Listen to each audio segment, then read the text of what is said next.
자, 15절에 보면은 게으름은 깊은 잠에 빠지게 하나니 게으른 혼은 줄일 것이니라 그랬습니다. 정말로 많은 교훈을 우리에게 주고 있어요. 어떤 이 나라가 국민들이 부지런하면은 나라가 부강합니다. 국민들이 게으르면은 나라가 가난해요. 그런 나라에 빚이 많죠. 그리고 이 하나님을 두려워할 줄 모르고 국민들을 생각하는 지도자가 대통령이 되거나 수반이 되면은 나라가 빚더미에 앉아요. 우리나라의 마지막 보루인 고용보험, 그것이 20조 원인가 있었는데 IMF 때에도 그거는 비운 적이 없었대건데 지난 정권 때 싹 다 비워진 거예요. 완전히 마지막 나라의 고관을 갖다 다 털어버린 거예요. 그리고 뭐냐, 명철이 없고 지혜가 없으니까 그냥 일단 쓰고 보자 이거예요. 참 너무나도 안타깝죠. 하여튼 우리는 언제든지 나라가 바로 서도록, 지도자가 바로 서도록 기도를 해야 돼. 기도. 그리고 투표를 잘해야 돼. 그렇지 않으면은 완전히 같이 고통을 받는 것이에요. 아무 일도 하지 않고 사회 및 국가의 복지단체에서 돈을 받는 사람이 아니라면 잠을 자면서 생계를 유지할 수 없다 이것이요. 그래서 바울은 일하기 싫어하거든 먹지도 말라고 그랬어요. 데살로니가후서 3장에 10절을 봅니다. 우리가 너희와 함께 있을 때에도 너희에게 명하기를 누구든지 일하기 싫어하거든 먹지도 말라 하였노라 그랬습니다. 그 당시에 AD 60년경에 벌써 이런 엄중한 경고가 있었어요. 그 당시에도 이렇게 게으르고 남의 일에 참견자라고 일하지 않냐고 주님이 곧 오실 건데 일함을 못하냐 이런 자들이 있었던 거예요. 이 시대도 마찬가지예요. 내일 주님 오시더라도 우리는 오늘 일에 충실해야 되는 것이에요. 그래서 게으른 혼은 식사를 거르게 된다, 즉 굶게 된다 이것이죠. 또 잠언 19장 16절에 보시면 계명을 지키는 자는 자기 자신의 혼을 지키는 것이나 그분의 길들을 멸시하는 자는 죽으리라 이렇게 경고하고 있어요. 이건 분명한 거죠. 잠언 13장 13절을 보겠습니다. 말씀을 멸시하는 자는 누구라도 멸망할 것이나 계명을 두려워하는 자는 보상을 받으리라 그랬습니다. 그러니까 하나님 말씀에는 절대로 순종해야 되는 것이에요. 절대로. 내가 비록 정말 어려워서 깨닫지 못하는다. 그래도 일단은 내가 깨달을 때까지 부지런히 읽고 기도하는 거예요. 잠언 중에서도 우리가 얼뜻 보면 깨닫기 어려운 부분이 더러 있어요. 그때를 기다리라 이거예요. 깨달을 때까지. 자, 그런데 여기서 그분의 길들이라고 그랬죠? 그런데 분명하게 전반절이 계명이 하나님의 길들이라고 알려주고 있어요. 자, 전도서 8장 6절을 보죠. 모든 목적에 때와 판단이 있으니 그러므로 사람의 불행이 그에게 크도다 그랬습니다. 그는 이루어질 일은 모르나니 그 일이 일어날 때는 누가 그에게 말해줄 수 있으리라 그랬습니다. 모든 목적에 때와 판단이 있다고 그랬어요. 아무 때나 되는 것이 아니에요. 어떤 상황에서나 그와 관련된 각각의 계명 모두를 가르치는데 하나님의 길들은 그분의 계명으로 잘 묘사가 되고 있어요. 시편 119편의 4절을 보죠. 주께서는 주의 법규들을 열심히 지키도록 우리에게 명하셨나이다 그랬습니다. 오 주의 규례들을 지키도록 나의 길들을 인도하소서 그랬습니다. 참 이게 깨어있는 사람의 기도지요. 자, 내가 주의 모든 계명들을 존중할 때 수치를 당하지 아니하리다. 내가 주의 의로운 명령들을 배울 때 정직한 마음으로 주를 찬양하리다. 내가 주의 규례들을 지키리니 오 나를 완전히 버리지 마소. 주의 계명들을 정말로 바지가랑이가 찢어질 정도로 붙든다면은 하나님께 그 사람 버리지 않아요. 아무리 곤고에 처해 있을지라도 아무리 물질적인 영적인 육체적인 어려움으로 시달리고 있을지라도 그 사람 버리질 않는다 이거예요. 자, 시편 119편의 48절을 보겠습니다. 7절부터 48절을 보죠. 나는 내가 사랑하는 주의 계명대로 즐거워하리이다. 또 내가 사랑하는 주의 계명들에 내 두 손을 들어 올릴 것이요 내가 주의 규례들을 묵상하리다 그랬습니다. 여러분들은 몸에 고통이 있을 때, 여러 가지 심적인 어려움이 있을 때에 이런 말씀들은 묵상하면 위로가 되는 것이죠. 잠언, 욥기 같은 거 묵상하면은 우리에게 위로가 되는 것이에요. 아무리 친한 친구, 아무리 가족도 다 필요 없어요. 말씀만이 나를 소생시키는 거예요. 말씀만이. 자, 거기 49절 또 보죠. 주의 종에게 하신 말씀을 기억하소. 주께서는 나로 그 말씀 위에서 소망을 갖게 했나이다 그랬어요. 소망을 갖게 했나이다 그랬어요. 52절에서는 오 주여 내가 주의 옛 명령들을 기억하고 스스로를 위로하였나이다. 주의 법을 버린 악인들로 인하여 공포가 나를 붙들었나이다. 주의 규례들은 내 순례의 집에서 나의 노래들이 되었나이다 그랬어요. 이 세상의 것들은 순례의 집이라고 그랬어요. 다윗도 굉장히 오래된 사람이죠. 굉장히 깨어있고 영적으로 아주 하나님과 교제가 깊었던 사람 중에 한 사람이에요. 자, 교재 보시면 많은 계명들이 그 계명을 어긴 사람들을 사형에 처할 것을 요구한다. 그러니까 사람을 죽인 자는 사형에 처한다 그랬죠. 그런데 사형제도가 폐지되고 안 해요. 그러니까 죄악이 들끓지요. 우리나라는 김영삼 정부 때에 사형제도를 그때부터 시행을 안 한 거예요. 그때부터 나라가 이렇게 망가져버리기 시작한 거예요. 완전히. 아무리 살인을 하고 못된 짓을 해도 이거 뭐 최악의 경우 사형을 안 당하는데 뭐 이러는 거예요. 근데 흉악한 죄인들은 너그러워요. 이놈의 세상이. 또 감형해주고 사면해주고. 근데 좀도둑들은 또 아주 혹독하더라고요. 지난번에는 한 달에 60만 원씩 국가로부터 받는 6.25 참전용사예요. 반찬을 훔쳐먹다가 들킨 거야. 그러니 이게 본인도 수치스럽고 참전용사에서도 낫지 않습니까? 얼마나 애달픈 일이냐 이거예요. 오죽 배고팠으면 그걸 반찬에다 훔쳐먹었겠느냐고. 근데 이 도둑질하고 그런 나라의 국가를 털어먹는 인간들은 너그러워요, 세상에. 출애굽기 22장 19절을 보죠. 여기서는 어떤 자를 죽이라고 그랬느냐? 짐승과 교접하는 자는 누구라도 반드시 죽일지니라 그랬어요. 그런데 이것이 지금도 일어나고 있어요. 이 짓 하는 거예요. 특히 미국의 유명한 연예인들이 그 짓을 해. 여자들이 큰 개 같은 거 끌어안고 자면서 그냥. 그 다음에 출애굽기 21장에 29절을 보죠. 그러나 그 소가 이전에도 뿔로 받는 버릇이 있고 그 사실이 주인에게 증거되었는데도 그가 그 소를 가두지 아니하여 그 소가 남자나 여자를 죽였으면 그 소는 돌로 쳐서 죽일 것이며 그 주인도 죽일 것이니라 그랬어요. 자, 사람도 마찬가지예요. 누가 살인했으면 반드시 죽이라고 그랬죠. 반드시 죽이라고 그랬어요. 그 다음에 레위기 20장을 보겠습니다. 10절에서 11절. 다른 사람의 아내와 간음하는 자, 즉 자기 이웃의 아내와 간음하는 자는 그 간음하는 자와 그 간음한 여자를 반드시 죽일지니라. 자기 아비의 아내와 동침하는 자는 자기 아비의 벌거벗음을 드러냈으니 그 둘을 반드시 죽일지니라. 그들의 피가 그들 위에 있으리라 그랬습니다. 하나님 앞에는 이렇게 부정한 짓을 하는 자조차도 죽이라고 했어요. 부정한 자, 살인죄는 고소하고.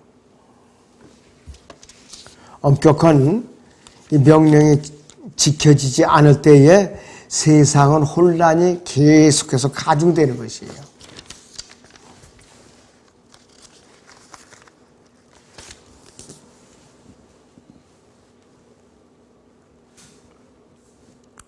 잠언 19장 17절을 봅니다. 가난한 자는 불쌍히 여기는 자는 주께 빌려드리는 것이니 그가 베푼 것을 주께서 그에게 다시 갚아주시리라고 말씀하고 있어요. 구약이나 신약 시대에 다 실제적인 진리예요. 이건 실제적인 진리. 그러니까 가난한 자를 불쌍히 여기는 자, 가난한 자에게 먹을 것을 공급해주는 자, 입을 것을 공급해주는 자는 하나님의 앞에서 빌려주는 자라고 그랬어요. 그러니까 하나님께서는 그냥 본전만 돌려주시느냐? 몇 배로 돌려주신다 이거예요. 몇 배로. 그러니까 하나님께 여러분들이 물질을 드리는 거 아까워하면 안 돼요. 기쁜 마음, 이왕에 드릴 바는 기쁜 마음으로 드리고, 저 마음이 내키지 않는다 그러면 안 드리는 게 나아요. 차라리 안 드리는 게. 자, 바울은 우리 그리스도인들에게 어려울 때 서로 도우라고 권면을 하고 있죠. 그래서 사도행전 20장 35절에서도 주는 것이 받는 것보다 기쁘다 그랬죠. 주는 것이 받는 것보다. 그 다음에 성도들을 위한 모금은 목적이 뭐냐? 가난한 성도들을 위한 것이에요. 가난한 성도들. 자, 자원해서 주는 사람은 후히 받게 된다 이게요. 억지로가 아니라 자원해서 주는 사람은. 그래서 미국이 킹제임 성경을 갖고 선교를 할 때 1900년대 초반까지만 해도 다른 나라의 원조를 무척 많이 해줬어요. 많이 구제를 해줬어요. 우리나라도 6.25 전쟁 때, 6.25 동란 때 미군들이 엄청나게 실어다 줬어요. 전쟁이 끝나고도 60년대 막 직전에 5.16 군사혁명 일하는 직전까지도 그 원조 물자가 무지무지하게 많이 왔어요. 우유 같은 것도 아주 그냥 그 밀가루 포대자루 있죠. 그런 걸로 다 갖다가 공급을 해줬다고요. 그 당시에 미국이 세계 최강대국이었어요. 완전히. 그래서 우리도 인도적으로 도덕적으로 바로 돼 있는 나라에는 베푸는데 인색하면 안 돼요. 지금 우리나라가 아프리카 쪽에다 많이 베푸니까 아프리카 사람들이 고마우니까 모든 원자력이라든지 도로공사라든지 이런 걸 우리나라에다 다 몰아주는 거예요. 고맙다고 너무 고맙다고. 그리고 무기를 우리나라 걸 또 사줘요.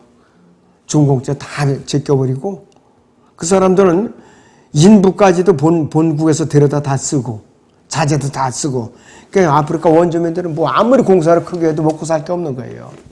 근데 우리는 현지인들 다 고용하고 저 합력해가지고서 기술이 전해주고 그러니까는 다음 공사를 또 몰아주는 거예요. 우리나라에다. 중동에서도 마찬가지. 그렇기 때문에 베푸는 자에게 하나님께서는 역사하시고 베푸는 자에게. 그 잠언 19장 17절에 선행은 분명히 여기서 금전적인 거라고 했어요. 현금이 아니더라도 의복이라든지 물자라든지 다 금전적인 거래하고 다 포함이 되는 거예요. 여기서도.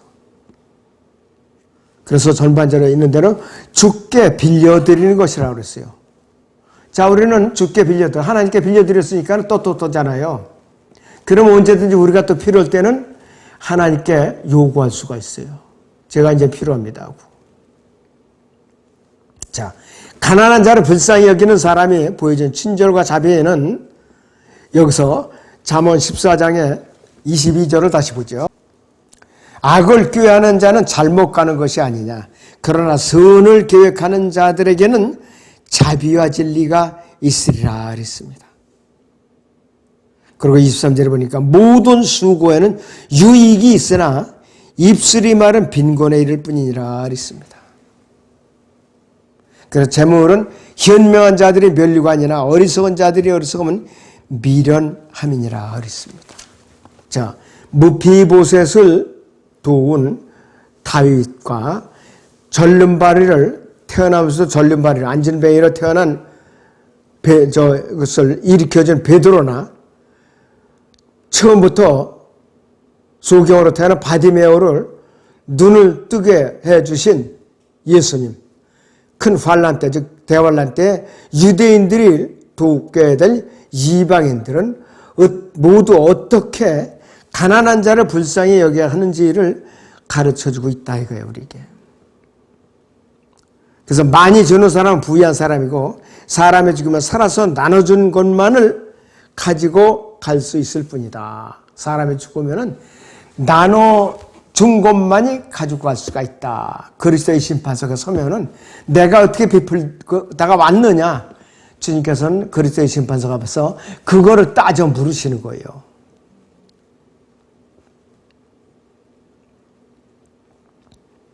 선한 사마리아인은 주님께 빌려드렸죠. 그는 죄인을 구원하시고 죄인을 보호하시고 죄인의 청구서를 지불하시고 죄인의 약속 어음에 서명하시고 여인숙으로 데려간 다음에 다시 돌아오시는 위대한 선한 사마리아인의 모형이다. 예수 그리스도의 모형이에요, 한마디로. 그 선한 사마리아인은 그가 베푼 것을 주께서 그에게 다시 갚아주시리라는 말씀을 성취하기 위해서 여인숙 주인에게 돈을 지불한 것이라 이것이요. 그래서 사람을 가장 잘 평가하는 방법은 그 사람의 한 일로서가 아니라 그 사람이 베푼 것으로서 평가하는 것이라고 했어요. 베푼 것으로. 하나님께 항상 선물이 양에 앞서서 주는 사람의 질을 고려하시는, 주는 사람의 질을. 어떠한 것을 베풀었느냐. 마가복음 12장 42절을 보죠. 그때 한 가난한 과부가 와서 2렙돈 곧 한 고도란트를 넣으니라. 주께서 제자들을 불러 그들에게 말씀하시기를 진실로 내가 너에게 말하는 이 가난한 과부가 연복교에 넣는 모든 사람들보다 더 많이 넣었도다.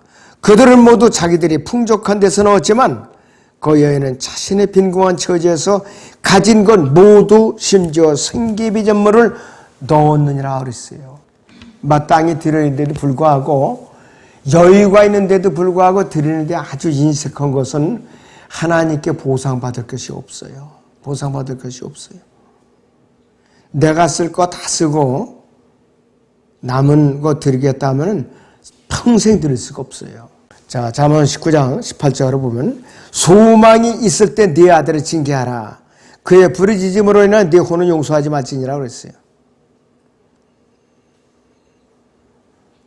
자, 예를 들면 첫째는 아이가 부모를 매질할 수 있기 전에 아이를 매질하라. 아이가 커서 장년이 되면은, 청년이 되면은 오히려 부모에게 불순종하고 반항하고 부모에게 매질을 해요. 아이가 머리가 굳기 전에 심성이 바로 잡히도록 매질하라. 휘처리질을 하라 이것이. 근데 잠시 후면 아이가 너무 커서 매질할 수 없게 되고 그러면 소망도 사라질 것이다. 바로잡을 수가 없어요, 그때부터는. 아버지가 부르짖는 것보다 아이가 부르짖는 것이 더 낫다. 독일 속담에 이르고 아이가 소리짓게 하라. 아이의 폐를 발달시키는 데 좋을 것이다. 이런 말도 있어요. 요즘은 학교에서 학생들한테 회초리 들었다는 그 교사는 쫓겨나죠. 큰일 나요. 저는 중학교 때까지만 해도 종아리 맞았어요. 그 당시에만 해도. 60년대 초반. 그런데도 선생님 앞에서 매 맞으면서도 뭘 잘못했는지 네가 알거나 맞느냐 이렇게 물어봐요. 그런 예를 들어서 잘못했습니다. 그러면 너는 맞아야지. 네, 맞아야 됩니다. 그러면서 아파도 이를 지그시 않고 참았어요. 그 당시에도. 그 당시에 우리나라가 질서가 잘 잡혔어요. 인심이 흉흉하지 않았고 가난하지만은. 매를 아끼면 아이를 망친다는 속담도 있죠. 그래서 아이를 너무 애지중지해서도 안 되고 어린아이가 부르짖을 것을 들을 때 부모의 감정에 너무 치중해서도 안 된다 이거예요.